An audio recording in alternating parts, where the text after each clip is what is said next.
এই ওয়াজ মাহফিলের সম্মানিত সভাপতি এবং আমার সামনে এবং আমার পিছনে আছে এলাকার গণ্যমান্য ব্যক্তিবর্গ। আমরা শুরুতেই সেই মহান রব্বুল কারীমের দরবারে শুকরিয়া আদায় করি যে আল্লাহ পাক রব্বুল আলামিন আমাকে আপনাকে এমন একটি জান্নাতি পরিবেশ, জান্নাতি মজমার মধ্যে আসার এবং বসার জন্য তৌফিক দান করেছেন। এই জন্য আমরা দিল থেকে শুকরিয়া আদায় করি, বলি আলহামদুলিল্লাহ।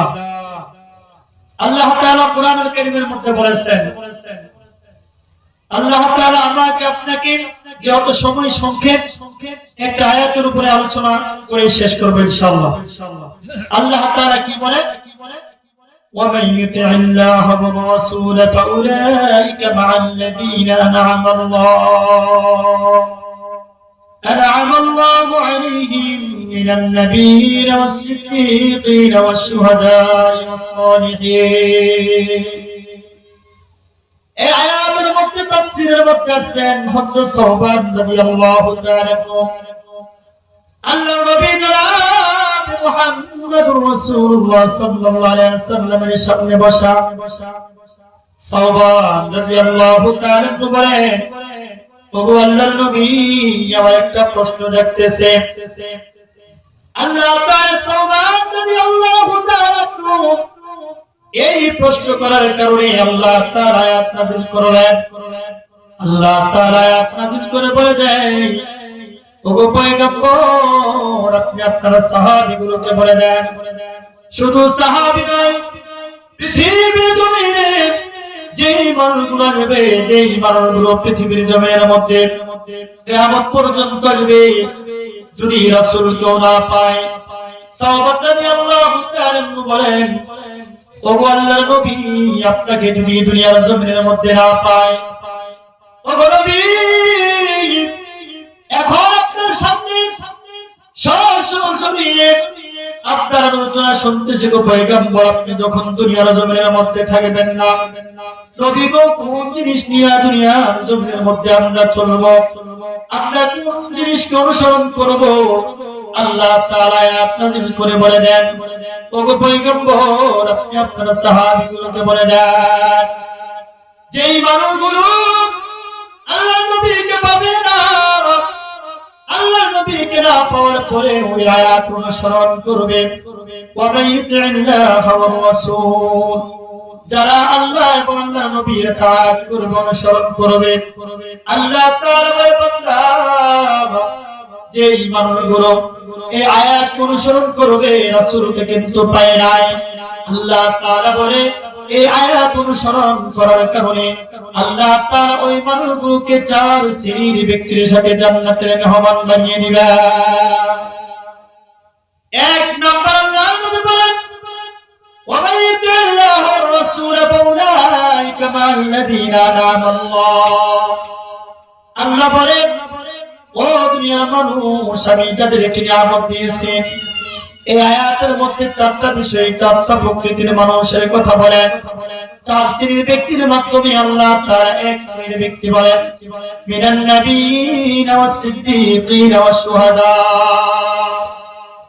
আল্লাহর নবী সাল্লাল্লাহু আলাইহি ওয়াসাল্লাম বলেন, ওগো সাওবান, শুনো শুনো, জিবরাইল এই মুহূর্তে আয়াত নাযিল করে জানায়া গেলেন, তোমরা যদি আমি রাসূলকেও পাইলা না, রাসূলকে না পাওয়ার পরেও কিন্তু রাসূলকে অনুসরণ করবে, আল্লাহ আল্লাহর রাসূলকে তাআত করবে, অনুসরণ করবে, নবীকে পাইলা না, তারপরেও যদি এতাআত অনুসরণ করো, আল্লাহ তাআলা বলে, আমি সর্বপ্রথম যেই মানুষগুলো তাআত করবে, অনুসরণ করবে, আমি আল্লাহ রাব্বুল আলামিন ওই মানুষগুলোকে নবীদের সাথে জান্নাতের মেহমান বানিয়ে দিব। আল্লাহ তাআলা এক নম্বর করে দিলেন, ইতাআত করা, অনুসরণ করা, কাকে? আল্লাহ আল্লাহর রাসূলকে। এখন যদি আমরা এই কাজটা করতে পারি, অনুসরণ করতে পারি আল্লাহ আল্লাহর রাসূলকে, এই যে আজকে এত সুন্দর আয়োজন, এত সুন্দর মাহফিল, এই কোরআন হাদিসকে অনুসরণ করে জীবন পরিচালনা করা, এটাই তো আল্লাহ আল্লাহর রাসূলের পথ। কথা বলেন ঠিক কিনা বেঠিক? দুই নম্বর বলেন, আল্লাহ তাআলা এক নম্বর বলেছেন নবীদের সাথে চিন্তা করে দেখেন, আজকে আমাদের জিন্দেগি কেমন? আমি প্রথমেই বলেছি, আমার আপনার জিন্দেগি হচ্ছে খাওয়া, ঘুমানো, বাচ্চা দেওয়া। অধিকাংশ আজকে মানুষগুলোর মধ্যে দেখা যায় আমরা খাই, ঘুমাই, বাচ্চা দেই। এখন যদি আমরা খাই, ঘুমাই আর বাচ্চা দেই, এটাই যদি জিন্দেগি থাকে, তাহলে কুকুর, বিড়াল, ছাগল এরাও খায়, ঘুমায়, বাচ্চা দেয়। তাহলে কুকুর, বিড়াল আর আমার মধ্যে তো কোনো পার্থক্য নাই। এখন আপনারা বলতে পারেন, হুজুর আমরা তো আরেকটা কাজ করি। কি করি? আমরা খাই, ঘুমাই, বাচ্চা দেই, পাশাপাশি আমরা কাজ করি, খেতে কাজ করি, চাকরি করি, ব্যবসা করি, বাণিজ্য করি।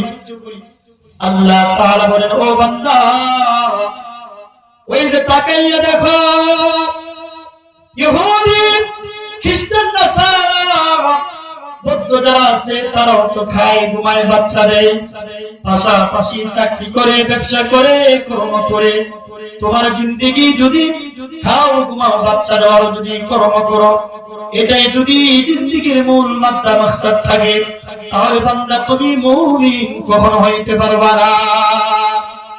আল্লাহ তাআলা বলেন, আমার নবী, আমার দোস্ত, আমার হাবিব যাদেরকে অনুসরণ করবে, যেই মানুষগুলো অনুসরণ করবে, তাদের মধ্যে একটা জিনিস বেশি থাকবে। ওই মানুষগুলো কি করবে?